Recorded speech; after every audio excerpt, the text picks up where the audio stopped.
Stocks కార్యక్రమానికి స్వాగతం. Analyst ఎంజీరావు గారు మనతో ఉన్నారు. ఎంజీరావు గారు నమస్తే. ఇవాళ సెప్టెంబర్ 17. సో నిజాం రాజ్యం భారత యూనియన్లో కలిసిన రోజు.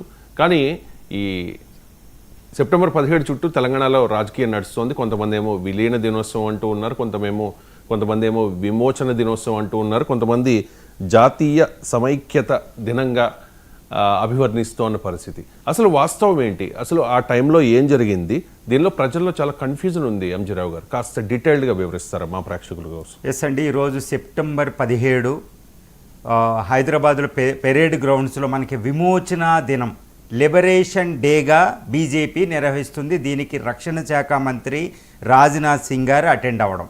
అసలు బీజేపీ విమోచన దినం అంటే లిబరేషన్ డే అనడానికి కారణం ఏంటి? అదేవిధంగా అప్పట్లో లేనటువంటి బీఆర్ఎస్, ఇప్పుడు బీఆర్ఎస్ ఏమంటుంది? దీన్ని జాతీయ సమైక్యతా దినం, నేషనల్ ఇంటిగ్రేషన్ యూనిటీ డేగా అది నిర్వహిస్తుంది. అదేవిధంగా కాంగ్రెస్ ఏమంటుంది? ఇది విలీన దినం, ఇంటిగ్రేషన్, నేషనల్ ఇంటిగ్రేట్ అయింది. ఎందుకంటే 527 నుంచి 540 సంస్థానాలు, ప్రిన్సిలీ స్టేట్స్ ఉండేది. ఇండిపెండెన్స్ 1947 ఆగస్టు 15 తర్వాత. ఇవన్నీ చిన్న చిన్న రాజులు పరిపాలించేవారు. వాళ్ళతో అప్పటి బ్రిటిష్ ప్రభుత్వం ఒప్పందం చేసుకుంది. దాన్ని ఏమంటారంటే సబ్సిడరీ అలయన్స్ అంటారు. 1857 తిరుగుబాటు తర్వాత. కాబట్టి స్వతంత్రం రాగానే ఈ 527 సంస్థానాలకు వాళ్ళకి ఆల్మోస్ట్ ఇండిపెండెన్స్ వచ్చేసినట్టే. వాళ్ళు ఇటు పాకిస్తాన్లో కానీ ఇటు ఇండియాలో కానీ జాయిన్ అవ్వడానికి అంగీకారం తెలిపారు. అందులో జమ్మూ అండ్ కాశ్మీర్, ఇటు హైదరాబాద్ నిజాం సంస్థానం, గుజరాత్ దగ్గర ఉన్న ఒక సంస్థానం 3 జాయిన్ అవ్వలే. ఇటు జమ్మూ అండ్ కాశ్మీర్ ఫైనల్ మన జాయిన్ అయింది, తర్వాత గుజరాత్లోది మనకి జాయిన్ అయింది.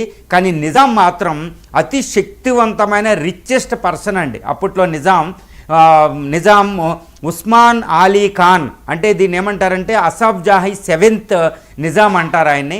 ఆయన ఏంటంటే ప్రపంచంలోనే రిచెస్ట్ పర్సన్. ఇప్పుడు ఎలాన్ మస్క్, బిల్ గేట్స్లో ఎలా వస్తారో అప్పట్లో ప్రపంచంలో రిచెస్ట్ పర్సన్ అనమాట, అప్పట్లో టైమ్స్ మ్యాగజైన్ ప్రకారం. ఎందుకంటే హైదరాబాద్ మొత్తం నిజాంలో 40% ఆస్తులు ఈయన పేరు మీద ఉండే.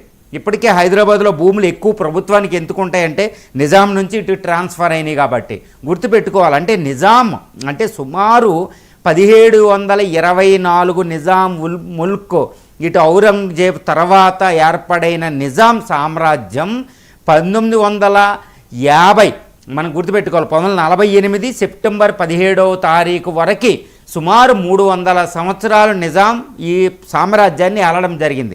ఇదేంటంటే సుమారు 2,14,000 చదరపు కిలోమీటర్లు, 1.8 కోట్ల మంది ప్రజలు అనమాట. ఇందులో 50% హిందువులు, ముస్లింలు, ఇటు పార్సీలు ఉన్నప్పటికీ, హిందువులు మెజారిటీ ఉన్నప్పటికీ ముస్లిం సామ్రాజ్యం ఏర్పాటు చేద్దాం అటు పాకిస్తాన్ లైన్లో, జిన్నా లైన్లో అని నిజాం ఒక ఆశ అనమాట. ఎందుకంటే అన్ని డబ్బులు కూడా ఉన్నాయండి. ప్రపంచంలో అతి ధనవంతుడు అంటే గుర్తుపెట్టుకోవాలి. ఆయన అటు పాకిస్తాన్తోనూ, ఇటు యునైటెడ్ నేషన్ ఆర్గనైజేషన్, ఇటు యూకేతోనూ ఇలా ఎన్నో దేశాలతో ఒప్పందాలు చేసుకోవడానికి ట్రై చేశాడు అనమాట. అంటే స్వతంత్రం వచ్చే నాటికి ఆయన ఒక స్వతంత్ర దేశంగా ఏర్పాటు చేద్దాం భారతదేశం మధ్యలో అనుకున్నాడు ఆయన. అది డాక్టర్ బిఆర్ అంబేద్కర్ మాటల్లో చెప్తాను. ఈరోజు విమోచన దినమా, విలీన దినమా, అసలు సమైక్యత దినం అంటే చాలా పెద్ద కన్ఫ్యూజన్. ఎందుకంటే రాజకీయ పార్టీలన్నీ ఆ దినాన్ని 17 సెప్టెంబర్ 17లో భారతదేశంలో ఇది జాయిన్ అవ్వడాన్ని, ఆపరేషన్ పోలోని తమకు అనుకూలంగా మార్చుకుంటున్నాయి, అభివర్ణించుకుంటున్నాయి అన్నమాట. ఇది రాజకీయాలకు ఎట్టి పరిస్థితుల్లో తావలేదండి. ఇక్కడ Congress, INC, Indian national Congress party, అదేవిధంగా లెఫ్ట్ పార్టీలు, ఇటు బీఆర్ఎస్ పార్టీ, ఇటు బీజేపీ అంటే హిందూ మహాసభ, ఆర్ఎస్ఎస్ అనేది ఒకటి, అప్పుడు ఆర్య సమాజు, వీళ్ళందరూ తమకు అనుకూలంగా ఈ చరిత్రను మార్చుకోవడం అనేది ఇక్కడ కనపడుతుంది. అందులో ఒక దిగ్భ్రాంతికరమైన విషయం అనమాట, ఒక కన్ఫ్యూజన్, ఒక అంబివిలెంట్ అనేది ఇక్కడ కనపడుతుంది. కానీ ప్రజలకి నిష్పాక్షపాతంగా చరిత్రలో ఏం జరిగిందనే విషయం తెలియాలి. కానీ ఒక్కటైతే చెప్తానండి, ఈ విజయం ఎవరిది అంటే ఇది వల్లభాయ్ పటేల్దా, నెహ్రూదా అనేది ఒకటి ఉంది. ఇక్కడ వల్లభాయ్ పటేల్ మాటే వినపడుతుంది. నేను ఇక్కడ ఒక క్వశ్చన్ అడగదలిచాను. ఇప్పుడు ఆపరేషన్ సింధూర్ కంప్లీట్ అయింది. పాకిస్తాన్ వ్యతిరేకంగా మనం 4 రోజుల యుద్ధంలో గెలిచాం, అద్భుతమైన విజయం. ఇది ఎవరికి వస్తుంది అంటే నరేంద్ర మోడీ గారికి వస్తుంది ఆపరేషన్ సింధూర్ అని చెప్తున్నారు. ఇది ఇక్కడ రక్షణ శాఖ మంత్రి రాజ్నాథ్ సింగ్ గారికి వస్తుందా, లేకపోతే హోంమంత్రి అప్పుడు వల్లభాయ్ పటేల్ హోంమంత్రి ఉన్న అమిత్ షా గారికి వస్తుందా, ఎవరికి వస్తుంది కీర్తి అంటే ఇప్పుడు లీడర్ ఉన్న నరేంద్ర మోడీకి వస్తుంది. కాబట్టి ఆపరేషన్ పోలోకి ఆర్డర్ ఇచ్చింది సెప్టెంబరు 11వ తారీఖున ఇవ్వడం జరిగింది. గుర్తుపెట్టుకోవాలి, సెప్టెంబర్ 13న ఆపరేషన్ పోలో స్టార్ట్ అయింది. అది ప్రైమ్ మినిస్టర్ నెహ్రూ ఆధ్వర్యంలో జరిగింది. అప్పుడు యునైటెడ్ నేషన్స్ సెక్యూరిటీ కౌన్సిల్కి నిజాం ఉస్మానీ అలీ ఖాన్ కంప్లైంట్ ఇవ్వడానికి వెళ్తే వాళ్ళని వెనక్కి తీసుకురావడం కూడా జరిగింది. గుర్తుపెట్టుకోవాలి, అంటే ఆ కీర్తి ఆర్డర్ ఇచ్చిన ప్రైమ్ మినిస్టర్కి చెందుతుంది. అప్పుడున్న హోమ్ మినిస్టర్ వల్లభాయ్ పటేల్కి ఏమాత్రం చెందదు, ఎందుకంటే లీడర్ కలెక్టివ్ రెస్పాన్సిబిలిటీ అనేది ఉంది. కాకపోతే వల్లభాయ్ పటేల్ వ్యక్తిత్వం అనేది చాలా హార్డ్ లైన్ ఉంటుంది అనమాట, అసలు క్షమించే ప్రసక్తి ఉండదు. అది అందుకనే గారిబాల్టీ ఆఫ్ ఇండియా అంటాం. గుర్తుపెట్టుకోవాలి, ఇటలీ ఏకీకరణ, అటు జర్మనీ ఏకీకరణ, ఇండియా ఏకీకరణలో వల్లభాయ్ పటేల్ వ్యక్తిత్వం చాలా చక్కగా పనిజరిగింది. కాబట్టి ఈ కీర్తి వల్లభాయ్ పటేల్కి వస్తుంది. వల్లభాయ్ పటేల్ ఫోటో వేసుకుని ఇది మా కీర్తి, ఈయన హిందూ హార్డ్ లైన్ అనడం తప్పు. ఆయన పూర్తిగా గాంధీ అనుయాయుడు, గాంధీయిజానికి ఎపిటోమ్ ఆఫ్ గాంధీయిజంగా చెప్పుకోవచ్చు వల్లభాయ్ పటేల్ వ్యక్తిత్వం. ఆయన ఆటోబయోగ్రఫీ, ఆయన చరిత్ర, ఆయన్ని గాంధీ తీసుకొచ్చిన విధానం, ఆయన గుజరాత్ బ్యాక్గ్రౌండ్ అన్నీ పరిశీలిస్తే is one of the greatest Gandhian. అది అందువల్ల ఆయన ఇంకొక పార్టీ అనేది క్లెయిమ్ చేయడం అనేది ఎలా కుదురుతుంది అనేది క్వశ్చన్. ఇది కాంగ్రెస్ కూడా అయింది, చెప్పలేని పరిస్థితి ఇక్కడ దాఖలైంది. వల్లభాయ్ పటేల్ వ్యక్తిత్వాన్ని కాంగ్రెస్ రిఫ్లెక్ట్ చేసుకోలేని పరిస్థితి ఇక్కడ దాపురిస్తుంది. ఇప్పుడు అసలైన విషయం ఆపరేషన్ పోలోలో నిజాం ఏంటంటే ఉస్మాన్ అలీ ఖాన్ అప్పుడు ఈ నిజాం అసఫ్ జాహీ 7 ఒక స్వతంత్ర దేశంగా చేసేద్దాం దీన్ని హైదరాబాద్.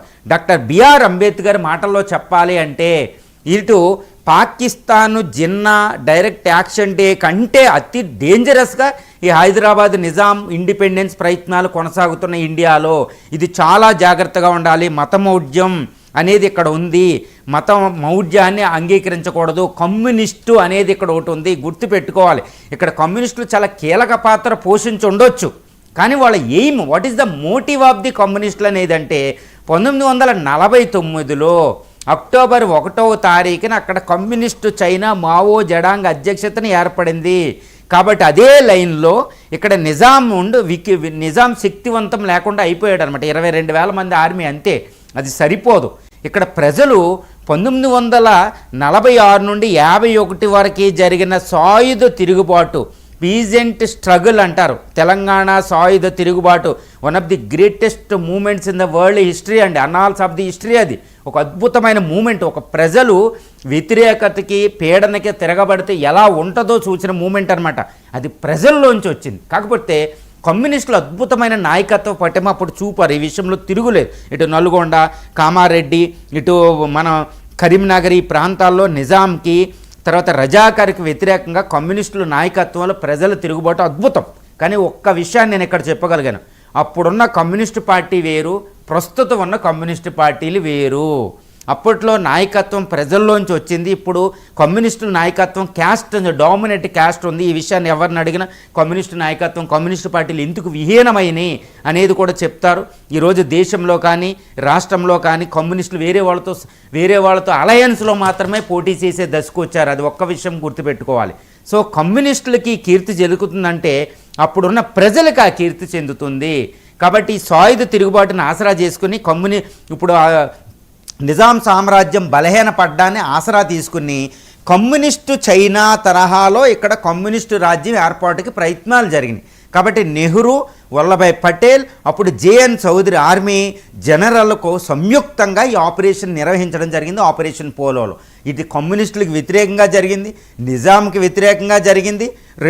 తర్వాత ఇంకోటి ఏంటంటేనండి, ఈ రజాకర్కి వ్యతిరేకంగా జరిగిన మూమెంట్ అనమాట. ఎందుకంటే ఈయన యునైటెడ్ నేషన్స్ సెక్యూరిటీ కౌన్సిల్లో సెప్టెంబర్ 21వ తారీఖులో చర్చకు రాబోతుంది ఈ విషయం అనమాట. అందుకే సెప్టెంబర్ 13 మొదలుపెట్టి 17కి ఇది ఆపరేషన్ ముగించి ఈ హైదరాబాద్ నిజాం సామ్రాజ్యాన్ని ఈ ఇండియన్ యూనియన్లో జాయిన్ చేయడం జరిగింది.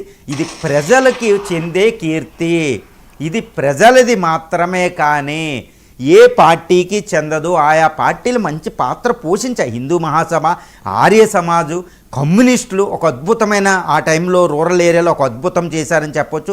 చాలా ప్రాణ త్యాగాలు కూడా కమ్యూనిస్టులు చేశారు ఈ విషయంలో. అందుకనే ఈ రోజుకి కూడా కమ్యూనిస్టులకు ఒక కీర్తి ప్రతిష్టలు ఉన్నాయంటే నల్గొండ ఈ ప్రాంతాల్లో అప్పుడే మూమెంటే.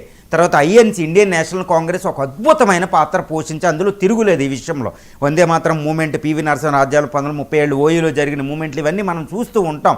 నెహ్రూ ఇక్కడికి రావడం, అంబేద్కర్ ఇక్కడికి రావడం, అదే జిన్నా కూడా ఇక్కడికి వచ్చారు, వాళ్ళకి వ్యతిరేకంగా రావడం, ఇవన్నీ చూడాలి. ఒక అద్భుతమైన మూమెంట్ ఇది. ప్రజల కోరిక, ప్రజల ఆశలు ఆకాంక్షలకి అనుకూలంగా తెలంగాణ సాయుధ తిరుగుబాటు ఫలితంగా రజాకార్లు అణచివేయబడితే ఆర్మీ వచ్చి తీసుకుంది. కానీ ఈ సెప్టెంబర్ 17 జరిగిన మూమెంట్ తర్వాత జిఎన్ చౌదరి ఆర్మీ జనరల్ ఒక ప్రభుత్వాన్ని ఏర్పాటు చేయడం జరిగింది కొన్ని నెలల పాటు. తర్వాత వెంటనే వెల్లోడి నాయకత్వంలో ఇంకో ప్రభుత్వం, తాత్కాలిక ప్రభుత్వం వచ్చింది. తర్వాత 1952 ఎన్నికల తర్వాత బూర్గుల రామకృష్ణారావు ఆధ్వర్యంలో ఇక్కడ ప్రభుత్వం ఏర్పడింది. కానీ జిఎన్ చౌదరి టైంలో ఇక్కడ కమ్యూనిస్టుల అణచివేత కొనసాగింది అని సుందర్లాల్ కమిటీ 2013లో రిలీజ్ అయిన కమిటీ ఒకటి వచ్చింది. అందులో 27,000 నుంచి 40,000 మంది చనిపోయినట్టు, 2 లక్షల దాకా చనిపోయినట్టు అబ్జర్వర్ కూడా చెప్తూ ఉంటారు. అంటే తెలంగాణ మూమెంట్ తర్వాత తెలంగాణ మొత్తం నిజాం సామ్రాజ్యం ఇండియన్ యూనియన్లో కలిసిన తర్వాత కూడా ఇక్కడ ఆర్మీ పరిపాలనలో ఇక్కడ కమ్యూనిస్టుల అణచివేత కొనసాగింది. ఈ విషయంలో చాలా జాగ్రత్తగా గమనించాలి. అసలు ఏం జరిగింది అంటే చాలా భయంకరమైన వైలెన్స్ జరిగింది. కాబట్టి సెప్టెంబర్ 17ని విమోచన దినమా, విలీన దినమా, లేకపోతే సమైక్యత దినమా అనే దానికంటే దీన్ని ప్రజల దినోత్సవం, తెలంగాణ సాయుధ తిరుగుబాటులో ఒక భాగంగా భావించుకుని ఇది తెలంగాణ ప్రజల యొక్క విశిష్టతను గుర్తించడం అనేది ఇక్కడ ఇంపార్టెంట్. కానీ దీన్ని మతోన్మదంగా ఇటు పాకిస్తాన్ ఇవన్నీ మనకు అవసరం లేదండి. ఇదంతా బాల్కనైజేషన్ అరికట్టింది. ఒక వల్లభాయ్ పటేలు, నెహ్రూకి ఈ కీర్తి జరుగుతుంది, ఆర్మీకి, ఇండియన్ ఆర్మీకి ఈ కీర్తి వెళ్తుంది. ముఖ్యంగా ఈ కీర్తి వెళ్ళేది ప్రజలకి. ఎందుకంటే నిజాం అంత అత్యున్నతమైన, అంత ధనికమైన నిజాం సామ్రాజ్యం బలహీన పడడం వెనకాల తెలంగాణ సాయుధ తిరుగుబాటు ఉంది. తెలంగాణ రైతులు ఉన్నారు, సాకలి ఐలమ్మలు అంటున్నారు, పెద్ద పెద్ద డెడికేటెడ్ కమ్యూనిస్ట్ లీడర్లు ఉన్నారు. వాళ్ళకి ఈ కీర్తి వెళ్తుంది. వీళ్ళు ఈరోజు వాళ్ళ స్మరణ అనేది కొనసాగకుండా పార్టీల పరంగా వెళ్ళడం అనేది ఈ సెప్టెంబర్ 17ని తెలంగాణ ప్రజల్ని తక్కువ చేసి చూపడం అనేది అభిప్రాయం అండి, నా అభిప్రాయం. రైట్. ఇక నెక్స్ట్ టాపిక్ వచ్చేసి